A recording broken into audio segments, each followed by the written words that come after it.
Alfred, last time you promised we'd talk about how politicians and the media twist reality. Let's dive in.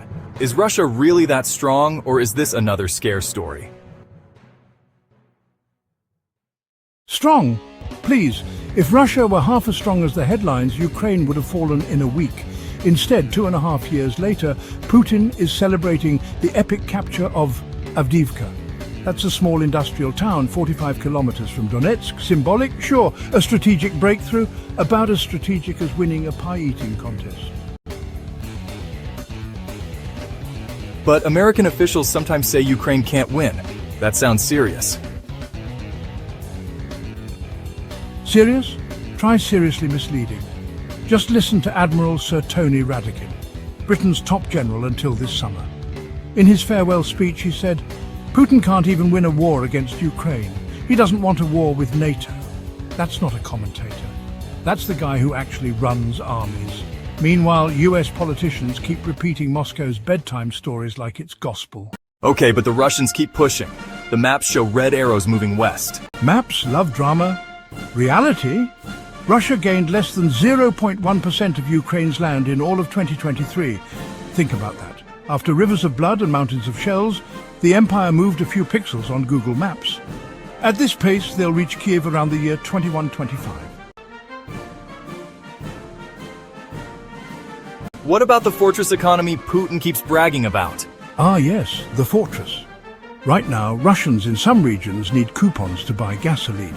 Why? Because Ukraine's drones knocked out 15% of Russia's oil refineries.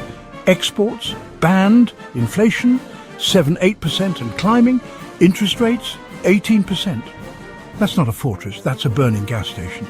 And Reagan actually called it that decades ago. So why do the headlines keep making Russia sound 10 feet tall? Because fear sells. Russia unstoppable gets clicks. Russia stuck in the mud doesn't. Add a few anonymous sources, sprinkle in Kremlin spin, and voila, you've got yourself a scary bedtime story for grown-ups. The sad part? Some politicians believe the headlines more than their intelligence briefings.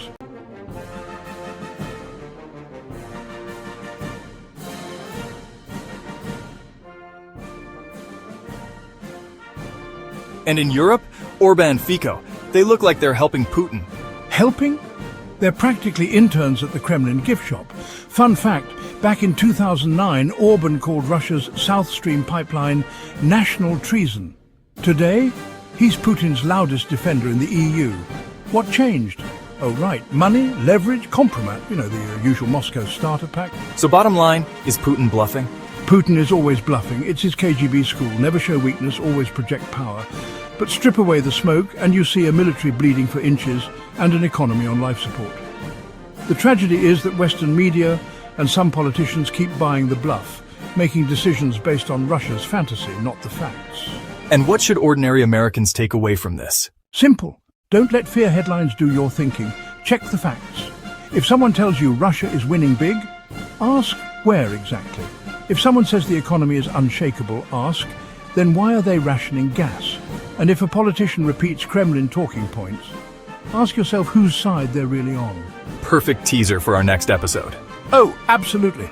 Next time, let's break down how exactly politicians and media pull these tricks so you can spot the manipulation before it spots you.